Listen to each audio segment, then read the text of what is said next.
Oke, semangat pagi. Assalamualaikum warahmatullahi wabarakatuh dan salam sejahtera kepada kita semuanya. Jadi, perkenalkan, nama saya Aswa Mutiara Ahmad Pambulo. Jadi, ada teman-teman yang sudah kenal, ada yang belum kenal. Kalau yang semester baru, pasti belum kenal ya. Jadi, saya salah satu tenaga pengajar di Universitas Mercu Buana Yogyakarta yang kalau di kampus itu saat ini sebagai pengampu dari inkubator bisnis. Jadi kebetulan kalau di akuntansi ikut mengajar di hukum dan lingkungan bisnis. Jadi ini adalah mata kuliah baru. Nah, aktivitas di luar kampus saya adalah salah satu tukang rancang Kamanse Apsindo. Jadi Kamanse Apsindo itu adalah sebuah organisasi yang berisikan beberapa diantaranya adalah teman-teman dari koperasi, yang lainnya itu adalah teman-teman pelaku UMKM yang memang nawaitunya agar bisa menjadi koperasi itu bisa jadi rumah besar bagi pelaku UMKM. Jadi kita sudah melakukan pertemuan 61 pertemuan setiap minggu. Luar biasa ini. Jadi besok tanggal 13 Senin ini tuh adalah Kamanse yang ke-62. Jadi terus aktivitas yang lain saya di Lunas atau layanan UMKM naik kelas. Kemudian salah satu co-founder dari teman UMKM. Nanti teman-teman bisa cek teman UMKM.id dan juga co-founder dari Sekolah Wirausaha Desa. Nah, karena saya aktif di dunia UMKM dan mengajar di hukum dan lingkungan bisnis, maka otomatis nanti akan ada salah sebuah tugas. Wah, belum apa-apa udah ngomongin tugas ya.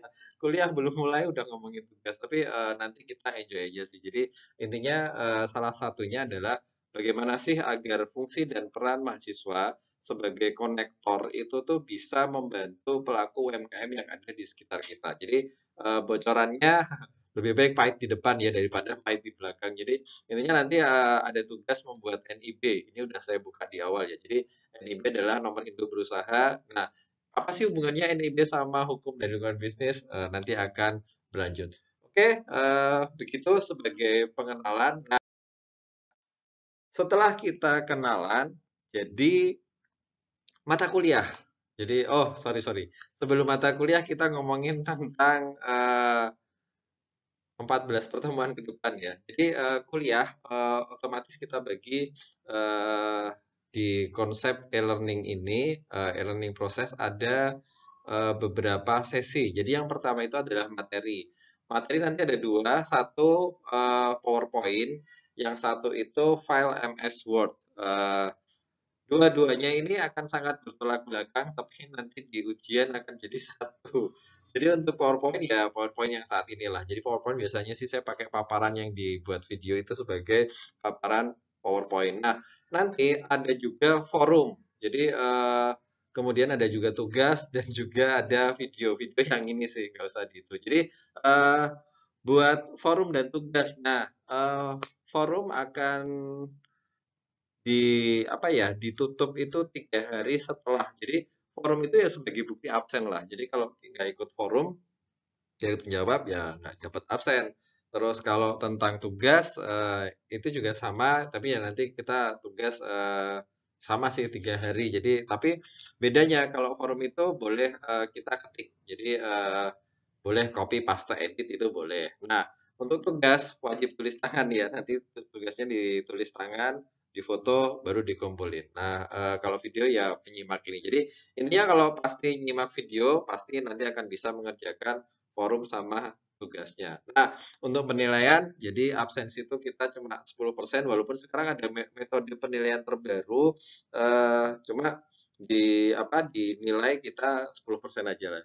Terus nanti tugas itu ada 30%, ujian tengah semester 30% dan ujian akhir semester 30%. Jadi jangan sampai nggak ikut ujian ya. Karena kalau udah nggak ikut ujian salah satu ya otomatis nilainya udah berat ya buat itu. Jadi intinya sih yang penting ikut ujian gitu. Terus untuk referensi ada beberapa referensi di mata kuliah kali ini. Jadi referensi pertama yang jelas sih ya tentang undang-undang lah. Jadi eh, KUH, Kitab Undang-Undang Hukum Perdata, Kitab Undang-Undang Hukum Dagang, karena memang kita akan belajar bagaimana sih hubungan antara hukum sama lingkungan bisnis. Jadi akan kita komparasi dari sisi ekonomi dan juga dari sisi hukumnya. Jadi segala sesuatunya boleh dilakukan kecuali yang dilarang. Prinsipnya sih seperti itu. Nah, makanya kita harus tahu mana yang bisa kita lakukan, mana yang dilarang sehingga kita bisa memenuhi aspek. Jadi kita tidak melanggar ketentuan itu.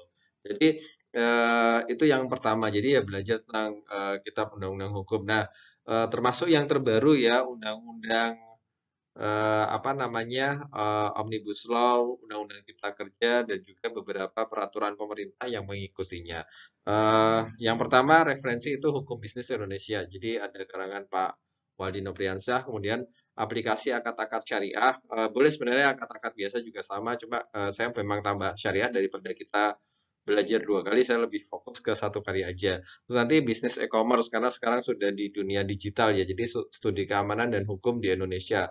Terus nanti yang banyak yang sedang berlaku ini Undang-Undang Nomor 11 tahun 2020 tentang Cipta Kerja, termasuk nanti ada PP Nomor 6 dan PP-PP yang mengikutinya. Terus mengasah kompetensi manajemen melalui bedah kasus, ini sebuah studi kasus dari Uyung Sulaksana. Kemudian ada teman UMKM, nah ini buku saya, jadi sukses merintis usaha di masa pandemi, karangan saya bersama Mas Tardi. Jadi itu tentang proses belajar kita di 14 minggu, penilaian sama beberapa referensi. Tapi referensi yang paling bagus ya saya yakin adalah Mbak Google. Silahkan, boleh. Jadi intinya itu ada apa referensi itu. Kemudian untuk tahapan pembelajaran nanti sama kita bagi dari 14 pertemuan, 7 pertemuan sebelum ujian tengah semester, 7 pertemuan setelah ujian tengah semester. Jadi di 7 pertemuan sebelum ujian tengah semester, nanti pertemuan yang pertama adalah pengantar dan penjelasan pertemuan ini yang sekarang ini. Jadi kemudian kita akan belajar tentang bagaimana sih organisasi bisnis dan lingkungan umum, khususnya di tema sekarang ya. Jadi saya bagi dua untuk yang materi di Microsoft Word itu Indonesia sejak dari pra kemerdekaan, terus masa presidensial, masa undang-undang lama, ada beberapa kabinet di situ, masa Orde Baru, masa Orde Lama, kebalik ya, Orde Lama, Orde Baru, baru reformasi sampai yang sekarang ini. Jadi itu nanti ada di paparan MS Word, nanti silahkan dipelajari juga. Kemudian eh, untuk yang sekarang ya ini, jadi sekarang kan di bagaimana sih kita di era pandemi kali ini. Terus nanti di pertemuan kedua kita akan belajar tentang teori lingkungan bisnis. Jadi ada dua hal juga. Jadi paparan sama bahan pembelajaran. Jadi yang materi buat pembelajaran itu juga nanti silakan dipelajari. Ada dinamika lingkungan bisnis dan juga penilaian lingkungan bisnis itu di pertemuan kedua. Nah, pertemuan ketiga kita baru belajar tentang hukum sehingga nanti kita bisa connectingkan. Jadi apa sih pengertian asas perjanjian dan juga tentang MOU. Jadi Master of Understanding. Kemudian di pertemuan keempat kita belajar dasar-dasar hukum perjanjian dan juga jaminan. Pertemuan kelima kita di prinsip asuransi dan juga jenis asuransi termasuk segala sesuatu yang mengikutinya ya. Ada asuransi apa jiwa, ada asuransi kecelakaan, perjanjiannya itu seperti apa, nanti akan kita pelajari bersama-sama. Kemudian monopoli, anti monopoli termasuk kegiatan dan perjanjian yang dilarang oleh hukum. Dan di sesi 7 nanti memahami tentang perlindungan konsumen serta hak-hak dan kewajiban dari konsumen. Jadi ini adalah materi pembelajaran kita di 7 minggu pertama. Kemudian minggu ke-8 adalah UTS, nanti disambung dengan minggu ke-9. Nah, di pertemuan ke-9 atau next setelah UTS baru kita belajar tentang kepailitan. Jadi kalau pilot itu apa sih yang harus dilakukan? Nah, jadi ada syaratnya, akibat hukum, pihak yang terkait dengan kewajiban pembayaran utang. Jadi itu di kepailitan. Kemudian di pertemuan selanjutnya kita akan memahami sengketa, penyelesaian sengketa dan juga pembuktian secara perdata. Jadi ada pidana, ada perdata itu yang nanti silahkan sih dipelajari di KUHP. Terus pertemuan selanjutnya kita akan belajar bagaimana sih tanggung jawab sosial organisasi bisnis atau corporate social responsibility. Kemudian tantangannya dalam globalisasi, lingkungan politik dan organisasi bisnis, teknologi dan ekonomi global, termasuk pengelolaan dalam tantangan teknologi, dan juga nanti terakhir kita akan test case bagaimana sih pembahasan studi kasus hukum dan lingkungan bisnis. Tapi sebenarnya nanti di setiap paparan itu pasti akan ada studi kasus hukum dan juga lingkungan bisnis. Jadi ini adalah rangkaian dari pertemuan 1 sampai pertemuan di 14. Nah, di pertemuan 1, mohon maaf saya matikan kamera aja ya, biar layar terlihat lebih jelas. Bentar, ini saya matikan aja. Jadi nggak usah pakai muka saya ya. Udah bosen 10 menit dengan muka. Eh, jadi saat ini itu kan sedang bukan tren ya, tapi memang ada pandemi. Jadi yang jadi pokok bahasan kita, bagaimana sih organisasi dan lingkungan bisnis di masa pandemi COVID-19. Jadi ada beberapa orang yang menganggap pandemi itu adalah peluang. Ada beberapa orang yang menganggap bahwa pandemi itu adalah sebuah ancaman. Jadi tergantung bagaimana kita menyikapinya. Jadi di pandemi ini memang banyak sekali yang apa ya, pro dan kontra, termasuk bagaimana sih kebijakan pemerintah di masa pandemi, bagaimana sih kondisi masyarakat di masa pandemi dengan adanya PSBB dan yang lain-lain, pembatasan sosial berskala besar, ada level 1, level 2, level 3, level 4. Kalau cabai kita bisa ya, ini leveling buat pengumpulan massa dan lain-lain. Sehingga eh, ini yang nanti kita pelajari atau kita diskusikan bersama-sama. Jadi, apakah pandemi itu peluang atau ancaman? Saya yakin Anda menganggap peluang. Ada juga yang menganggap bahwa pandemi ini adalah sebuah ancaman. Oh iya, kapan-kapan nanti kita langsung ya pertemuan via Zoom. Saya akan coba jadwalkan karena kalau yang ini kan memang apa pertemuan yang langsung sehingga kita bisa melakukan sebuah dinamika apa ya tanya jawab. Oke, jadi perkembangan COVID, mohon maaf ya ini tidak yang terbaru, jadi masih 2020. Jadi eh, jujur perkembangan COVID di Indonesia itu memang turun naik turun naik. Jadi naiknya itu setelah lama. Ketika negara-negara lain sudah turun, Indonesia masih parah dan ini sudah lumayan ya bulan September ini sudah mulai turun lagi setelah di bulan Juli Agustus sempat banyak naik apa kenaikan termasuk juga kenaikan dari angka kematian. Jadi pandemi di Indonesia itu memang sudah lebih dari 1 juta loh yang meninggal. Jadi pandemi itu memang ada sih. Jadi pandemi tapi jangan takut juga. Tapi kalau di bahasa Jawa itu nek wani ojo wedi-wedi, nek wedi ojo wani-wani.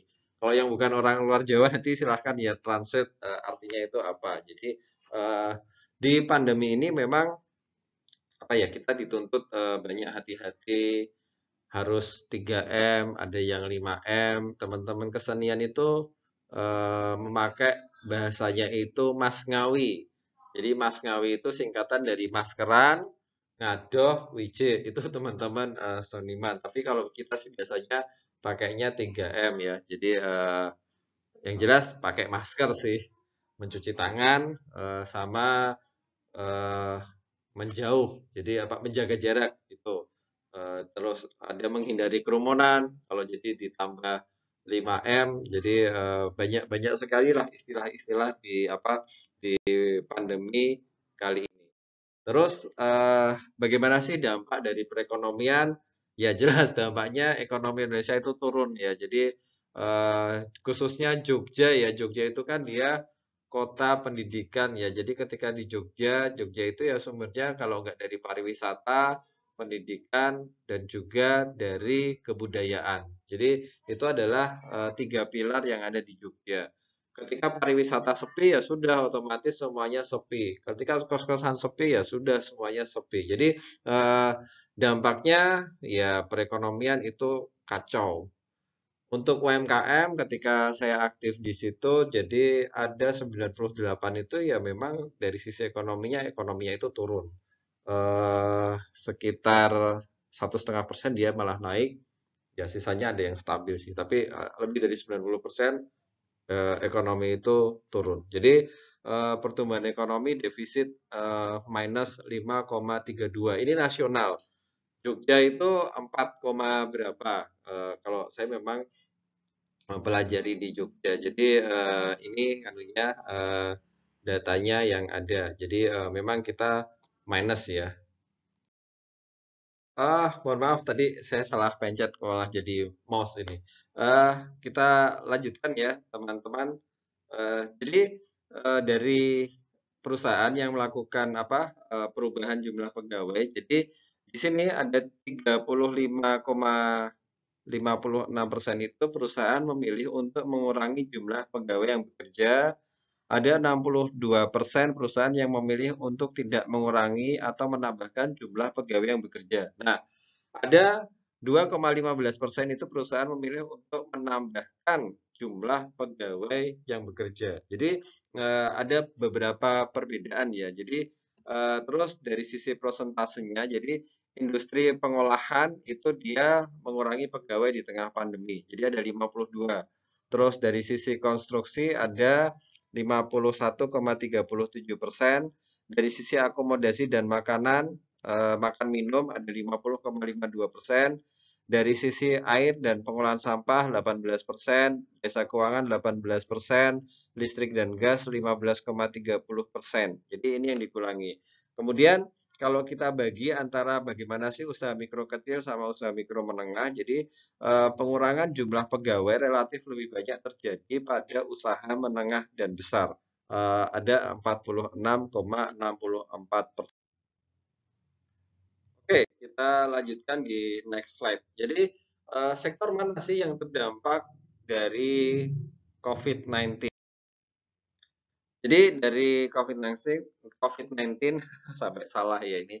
Jadi ada 3 sektor usaha tertinggi. Jadi ketika COVID-19 itu ternyata akomodasi dan makan minum itu terus jasa lainnya dan juga transportasi dan pergunangan itu adalah dia apa ya mengalami presentasi perusahaan yang mengalami penurunan pendapatan. Jadi ya kayak kita tuh kayak panen ya. Jadi orang itu tetap sih butuh makanan sama kesehatan, tetapi ya akomodasi dan makan minum itu turun. Tapi makan dan kesehatan ya dia lebih apa?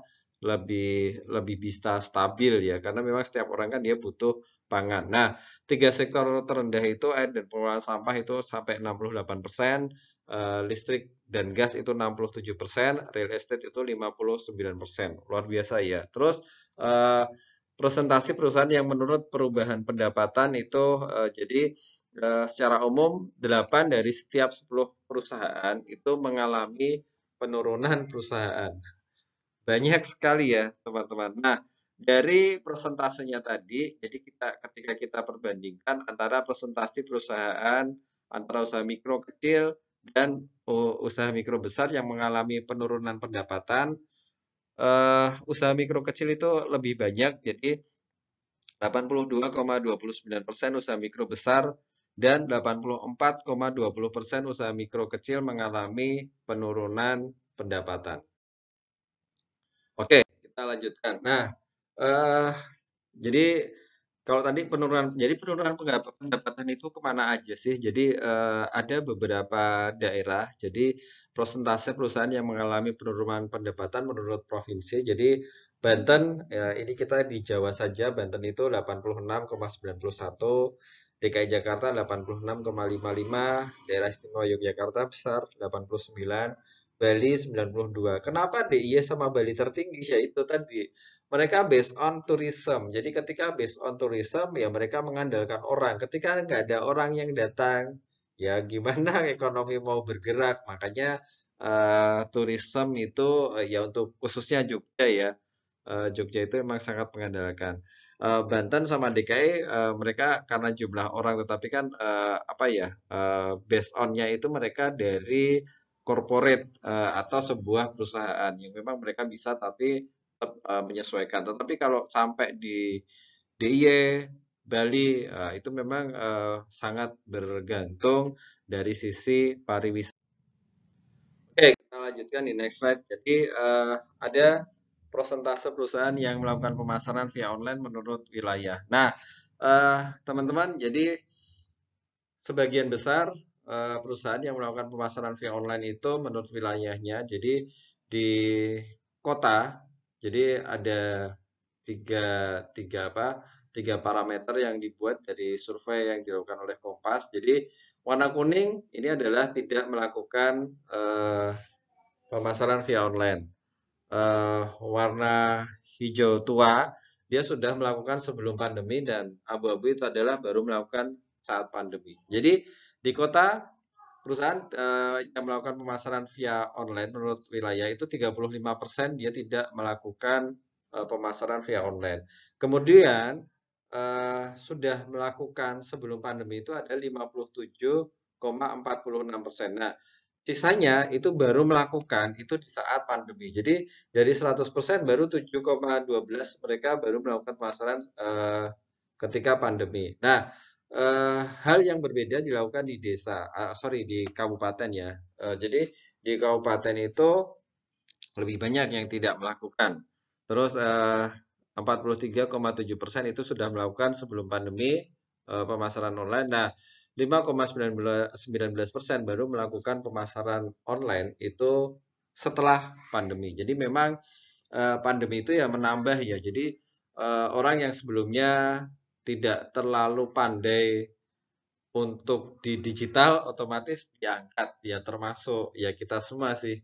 Dulu siapa sih yang nyangka bahwa Zoom itu akan apa akan setenar sekarang. Awal itu kan Skype ya. Jadi dulu itu virtual meeting itu via Skype. Baru sekarang ini sudah pakai Zoom, dan ada beberapa fasilitas lah. Jadi ada Zoom, ada Google Meet, ada banyak lah buat teknologi yang bisa dipakai. Oke, baik. Kita lanjutkan ke next slide. Jadi, perusahaan di wilayah kota memang lebih banyak yang melakukan pemasaran via online daripada perusahaan di wilayah kabupaten. Jadi, catatannya adalah kota itu adalah daerah tingkat 2 atau kota domisili perusahaan. Nah, kabupaten itu adalah daerah tingkat 2 di kabupaten domisili perusahaan. Jadi, ini memang fokus di apa ya? Domisili perusahaan. Nah, kalau Jogja sendiri dia nggak punya perusahaan ya, cuma ada SGM, Purwosani dan yang lainnya. Tapi at least tidak bukan perusahaan yang besar sih. Tapi kalau perusahaan pariwisata banyak sekali sih ada di Jogja, ada hotel dan yang lainnya.